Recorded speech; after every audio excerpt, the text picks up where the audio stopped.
오래전에 어느 목사님으로부터 글 한 편을 추천받았습니다. 읽어보라고 추천을 받았습니다.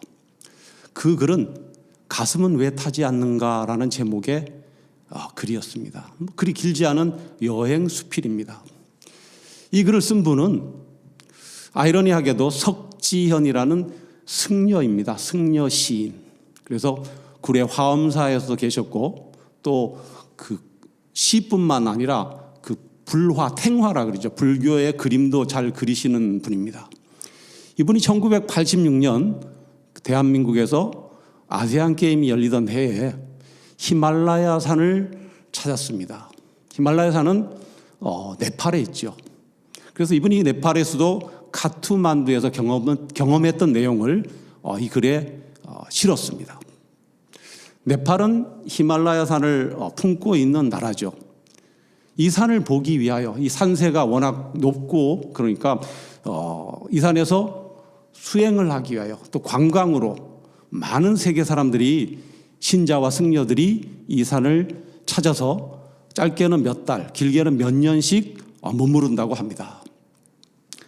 1986년 이 겨울에 어느 저녁에 이분이 카트만두에 있는 그 조그만 2층 여인숙 2층 방에 있으면서 겪었던 이 일들을 이분이 기록하면서 우리에게 당겨주는 메시지가 굉장히 참 한편으로는 많이 생각하게 하는 그런 메시지라서 여러분에게 전해드리죠.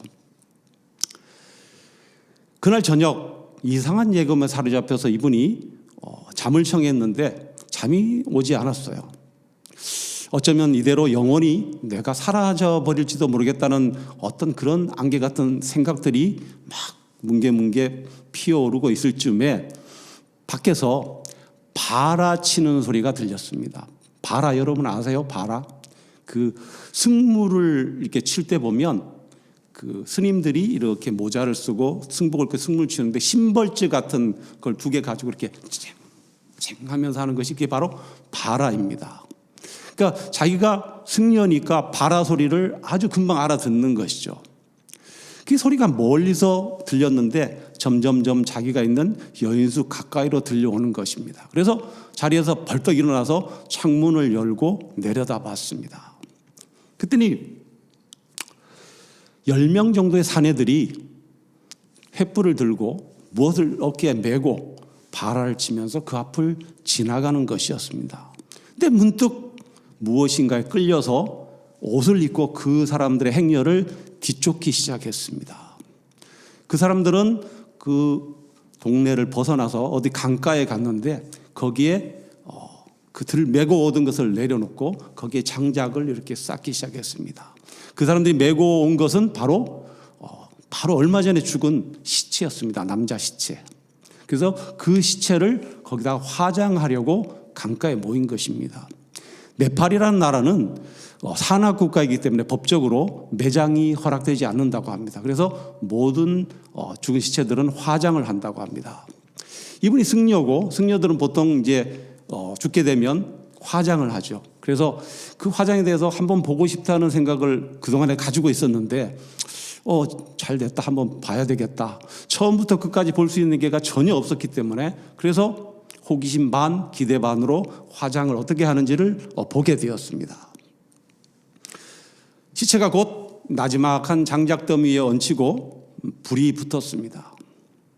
그리고 삽시간에 불이 시체를 휘감아서 시간이 지나면서 팔다리가 떨어져 나가고 그 다음에 그 팔다리에 떨어진 내장에 있는 기름들이 밑으로 쏟아져 나오고 하는 것이 다 보였습니다.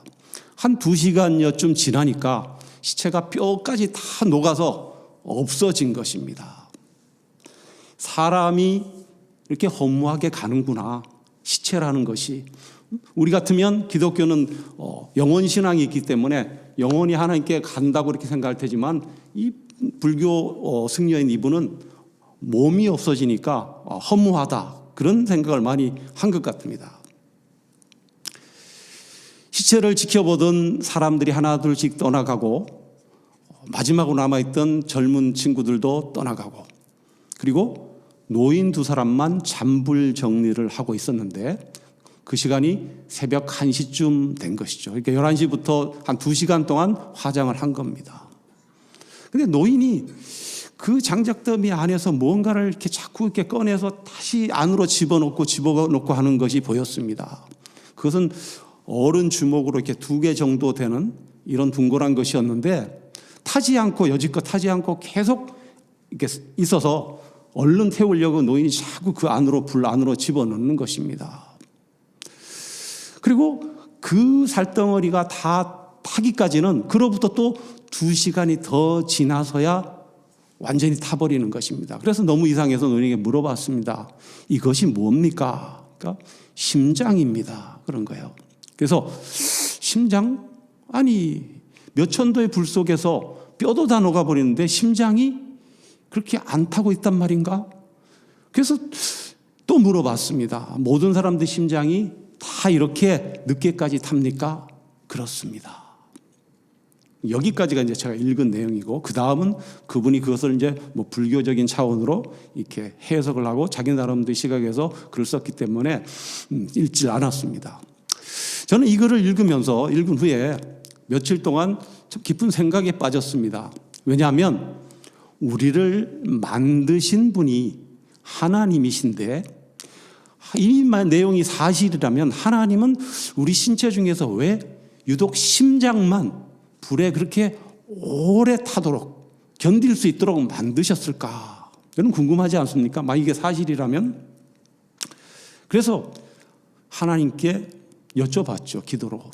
하나님, 이 내용이 사실이라면 왜 다른 부위보다 이 심장을 불연재질로 만드셨어요? 근데 하나님께서 바로 응답을 주셨어요. 한마디로 더 소중하니까. 더 소중해? 그래서 다시 생각을 해봤어요. 심장이 몸의 다른 부분보다 더 소중한가? 곰곰이 생각해보니까 틀림없이 그렇습니다.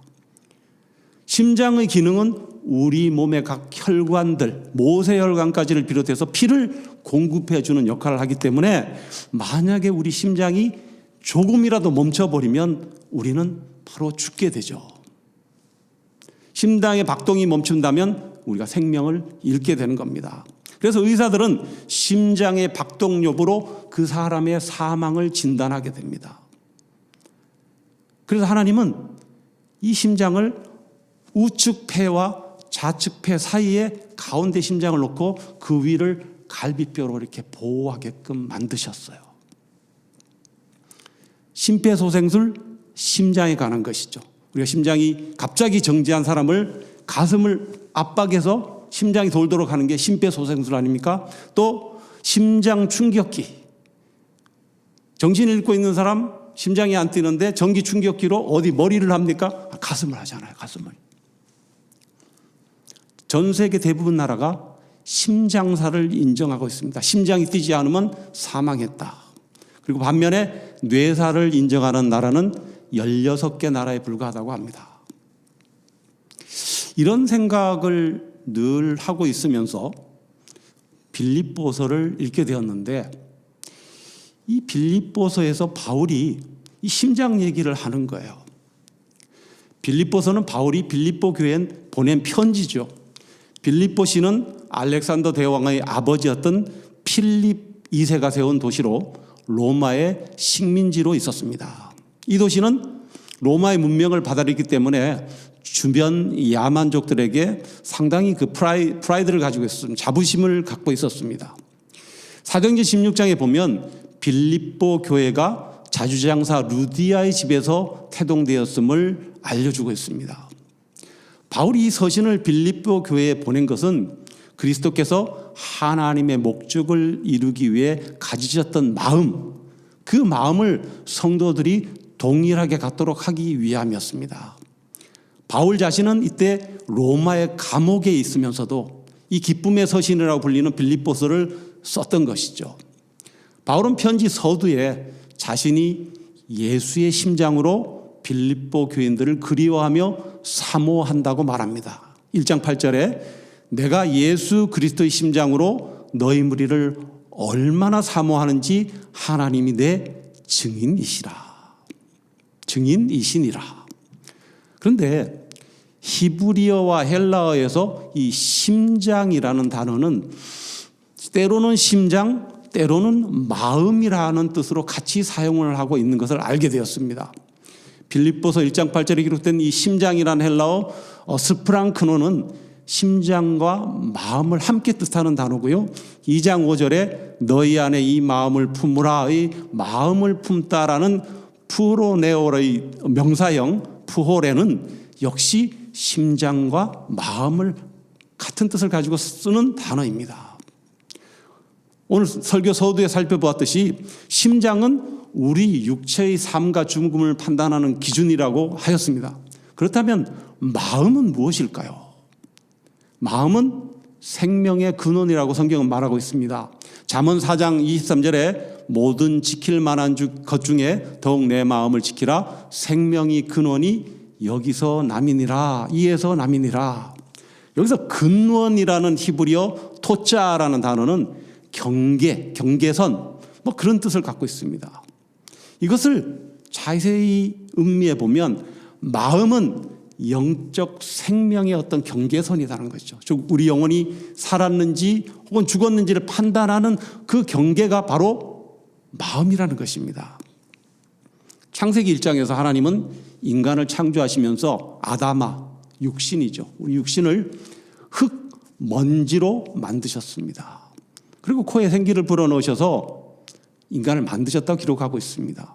이것은 우리가 육체와 함께 영혼을 함께 가지고 있는 존재임을 뜻하죠. 그리고 심장은 우리 육신의 건강을, 마음은 우리 영혼의 건강을 가늠하는 척도라는 것이죠. 마음을 지키는 것은 심장이 건강한 것만큼이나 중요하다는 의미입니다.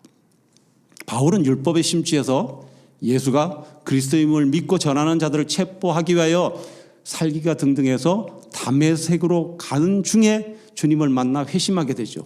그리고는 예수 그리스도의 심장으로 예수 그리스도의 마음으로 빌립보 교인들을 사모한다고 말하고 있습니다.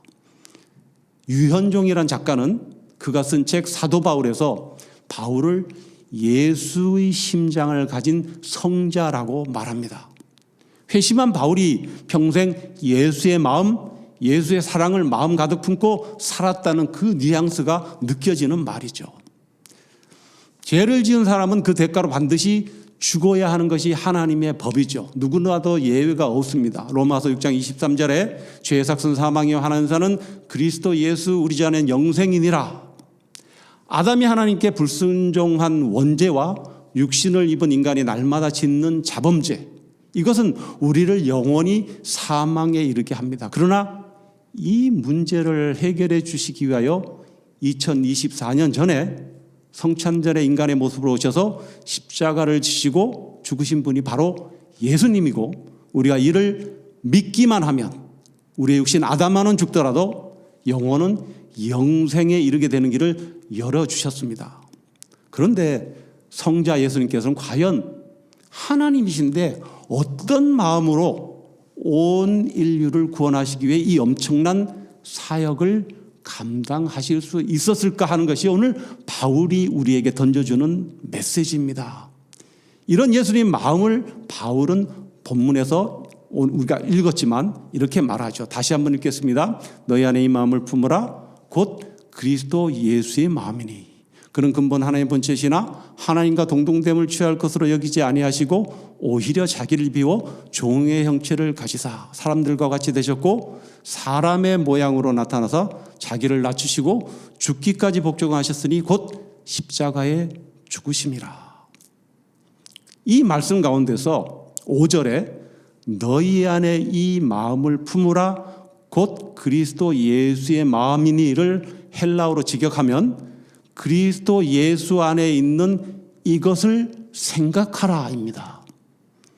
이 구절에서 이것, 헬라의 이것, 토우토라는 이 단어, 이것이 예수의 마음, 개역 개정으로는 이렇게 번역했고 또 표준 세번역은 예수님의 태도라고 번역을 했습니다.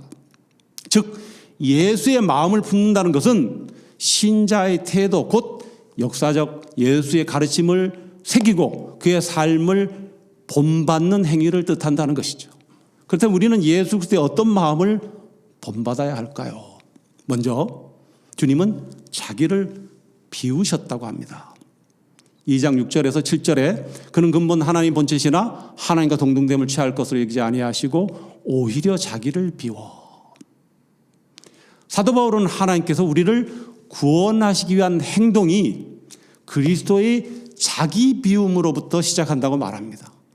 주님은 하나님의 본체 성자 하나님이시지만 그것에 집착하지 않으셨습니다. 자기 비움은 자기를 부정하거나 희생할 수 없는 상황에서 이를 실천한 행위입니다. 주님은 창조주 하나님이시지만 그 프라이오리티를 내려놓고 자기를 비움으로 종의 형체를 가지시고 자기가 만든 피조물인 사람들과 같이 될 수 있었다는 것입니다. 자기를 완전히 비울 때 하나님의 것으로 채울 수 있음을 말하는 것입니다. 공생의 기간 동안에 예수님은 자기 부정이 예수님을 따르는 어떤 제자도의 기본 요건임을 가르치고 있습니다. 마가복음 8장 34절에 나를 따라오려고 하는 사람은 자기를 부인하고 자기 십자가를 지고 나를 따라오너라. 소유의 집착에서 벗어나는 것, 제자도의 기초라고 말씀하시는 것이죠. 이런 예수님의 마음, 심장을 가진 사도 바울 역시 이렇게 고백합니다. 빌립보서 3장 8절에 9절에 또한 모든 것을 해로 여김은 내 주 그리스도 예수를 아는 지식이 가장 고상함을 인함이라. 내가 그를 위하여 모든 것을 잃어버리고 배설물로 여김은 그리스도를 얻고 그 안에서 발견되려 함이니 내가 가진 의는 율법에서 난 것이 아니요 오직 그리스도를 믿음으로 말미암은 것이니 곧 믿음으로 하나님께로부터 난 의라. 바울은 가말리엘 학파의 최고 석학이었고 바리새인 중에 바리새인이었으며 나면서부터 로마 시민이었고 히브리인 중에 히브리언이었습니다. 자랑할 만한 것이 한두 가지가 아니었던 그가 그 모든 것들을 예수를 위하여 한갖 배설물로 여겼다는 것이죠. 헌시작처럼 버렸다는 겁니다. 눈물을 흘리며 고민 끝에 버려도 놀라운 간증이 됐을 텐데 배설물처럼 한치의 주저함도 없이 버렸다고 고백합니다. 하나님께서는 올해 성탄절에 우리에게도 비우는 마음을 갖도록 말씀하십니다. 저와 여러분은 무엇에 집착하고 있습니까? 무엇을 우리는 비워야 할까요? 우리가 집착하는 것을 비울 때야 비로소 하나님께서 하나님의 것으로 채워주심을 믿으시기 바랍니다. 두 번째로 주님께서는 자신을 낮추셨다고 말씀합니다. 2장 8절에 사람의 모양으로 나타나서 자기를 낮추시고 주님은 자신의 십자가 사역을 감당하시기 위해 낮아지셨습니다. 겸손하셨습니다. 마가복음 10장에 예수님은 섬기는 리더십의 본을 보여주십니다. 10장 43절 45절에 너희 가운데서 누구든지 위대하게 되고자 하는 사람은 너희를 섬기는 사람이 되어야 하고 너희 가운데서 누구든지 으뜸이 되고자 하는 사람은 모든 사람의 종이 되어야 한다. 인자는 섬김을 받으러 온 것이 아니라 섬기러 왔으며 많은 사람을 구원하기 위하여 자신 몸값으로 자기 목숨을 내주러 왔다. 이렇게 말씀하시죠. 주님께서는 자기를 낮추시기를 역설하시면서 제자의 도리를 몸소 보여주셨습니다. 예수께서는 누가복음 14장과 18장에 동일한 말씀으로 이렇게 마무리를 합니다. 무릇 자기를 높이는 자는 낮아지고 자기를 낮추는 자는 높아지리라. 겸손은 하나님의 인정을 받는 능력입니다. 하나님은 겸손한 자를 들어 쓰신다고 하죠. 낮은 자리를 선택하는 겸손한 마음은 그리스도를 따르는데 필수적인 요소라고 합니다. 주님은 어디까지 낮아지셨습니까? 십자가를 지시고 사람으로서는 더 이상 낮아질 수 없는 가장 낮은 음부 하데스에 이르기까지, 즉 죽기까지 낮아지셨습니다. 저도 가끔 교만한 생각이 문득문득 들 때마다 성경 속에서 세 사람을 떠올리곤 합니다. 그리고 저의 교만한 마음을 내려누릅니다. 첫 번째 인물은 사무엘상 13절에 내가 갈 때까지 시리를 기다리라는 사무엘 선지자의 말을 기다리다가 어기고 하나님께 번제와 화목제를 드린 이스라엘 초대왕 사울입니다. 불순종의 아이콘이죠. 두 번째 인물은 이사야서 6장 1절에 우시야 왕이 죽던 해에 바로 우시야 왕입니다.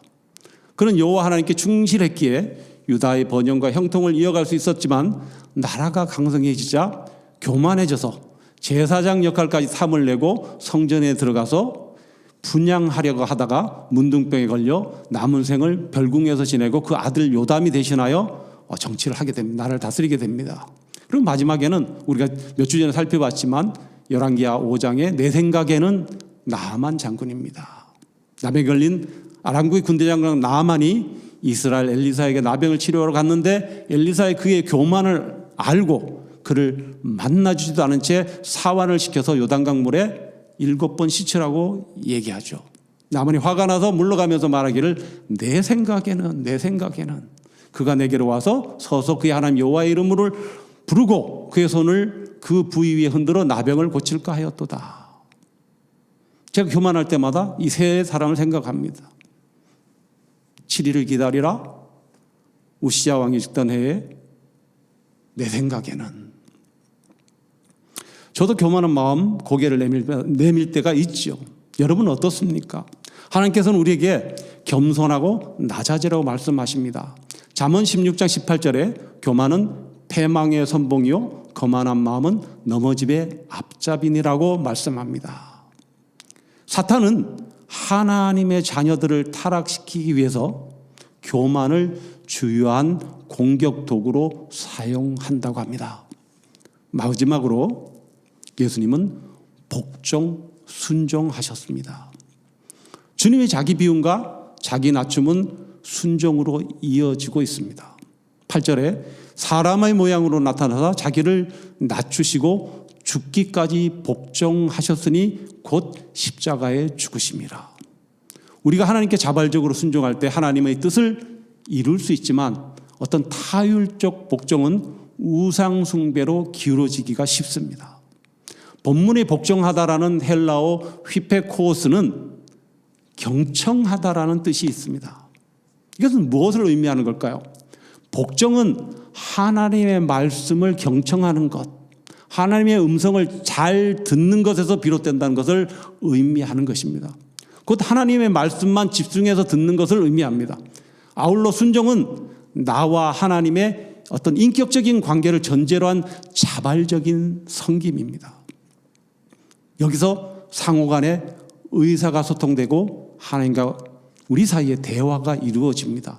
순종은 내 뜻을 이루고자 하나님을 조종하려고 들지 않습니다. 그 예가 겟세마네 동산에서 기도하시는 주님이시죠. 십자가를 앞에 놓고 3번이나 할 수 있다면 이 잔이 지나갈 수 있기를 땀방울이 핏방울이 되도록 기도하시면서 자신의 뜻보다 하나님의 뜻대로 되기를 구하며 하나님의 뜻을 경청했습니다. 그리고 십자가를 지는 것이 온 인류를 죄 문제에서 구원할 하나님의 뜻이기에 그는 순종하고 복종하였습니다. 하나님께서는 우리가 하나님의 뜻이 무엇인지, 무슨 말씀을 하시는지 경청하길 원하십니다. 그리고 하나님의 뜻을 분명히 알게 되었다면 순종하기를 원하십니다. 사도 바울은 너희 안에 이 마음을 품으라고 말씀합니다. 이런 그리스도 예수의 마음을 사도 바울은 마치 새가 알을 부화시키기 위해 품듯이 우리에게 품으라고 말합니다. 너희 안에 이 마음을 품으라. 우리 마음 속에 그리스도 예수의 마음이 뿌리를 내도록 품으라는 것입니다. 하루 이틀 사이에 이 마음이 이루어지지 않기 때문에 품으라는 것입니다. 오랫동안. 그리스도의 마음을 갖는다는 것은 무엇을 의미합니까? 단순하게 말하자면 그리스도처럼 말하고 그리스도처럼 생각하는 것입니다. 우리가 어떻게 살 것인가에 대해서 그리스도와 같은 결정을 내리는 것입니다. 또한 너희 안에 이 마음을 품으라는 문장은 명령문으로 되어 있습니다. 바울은 하나님의 자녀인 우리가 예수님의 마음을 품어도 되고 안 품어도 되는 선택이 아니라 삶 속에서 꼭 반드시 품어야 한다고 명령하고 있습니다. 예수님의 이 마음, 비우고 낮아지고 순종하는 마음을 갖는 것이 쉽지 않기에 우리는 날마다 이를 이루기 위해 몸부림쳐야 합니다. 말씀을 맺습니다. 헬라어의 마음이란 단어는 심장이라는 뜻도 갖는다고 말씀드렸습니다. 그런데 헬라어에서 파생된 라틴어, 즉 영어죠. 영어에서도 마음과 심장은 같은 단어를 사용하죠. 뭡니까? 하트죠. 하트. 그래서 마음도 하트, in my heart. 또 심장도 하트입니다. 그리고 이것을 우리는 어떻게 표현하나요? 하트 이렇게 표현합니다. 무엇을 의미합니까? 사랑이죠. 마음도 심장도 사랑입니다. 왜 하트가 사랑을 뜻할까요? 예수님께서 이 땅에 오셔서 자신을 비우시고 낮추시고 죽기까지 복종하셔서 십자가를 지신 그분의 마음, 심장이 바로 사랑. 어떤 사랑이요? 아가페의 사랑.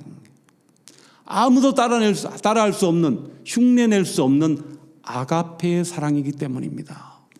예수님의 제자들도 한결같이 이 사랑을 말하고 있습니다. 베드로전서 4장 7절에서 8절에 사도 베드로는 만물의 마지막이 가까이 왔으니 그러면 너희는 정신을 차리고 근신하여 기도하라.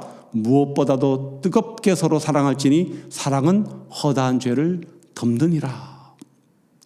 또 바울은 로마서 13장 10절에 사랑은 이웃에게 악을 행하지 아니하나니 그러므로 사랑은 율법의 완성이니라. 요한일서 4장 10절에 사도 요한은 하나님 우리를 사랑하신 사랑을 우리가 알고 믿었느니 하나님은 사랑이시라. 사랑 안에 거하는 자는 하나님 안에 거하고 하나님도 그의 안에 거하시니라고 말하고 있습니다. 사랑하는 성도 여러분, 우리를 구원하시기 위해 예수 그리스도를 보내주신 하나님께 감사할 뿐만 아니라 이 하나님 뜻을 이루시기 위해 친히 십자가를 지신 그 사랑에 감사하면서 예수님의 이 마음을 우리 안에 품기를 다짐하는 성탄절 되시기를 간절히 소원합니다. 기도하겠습니다.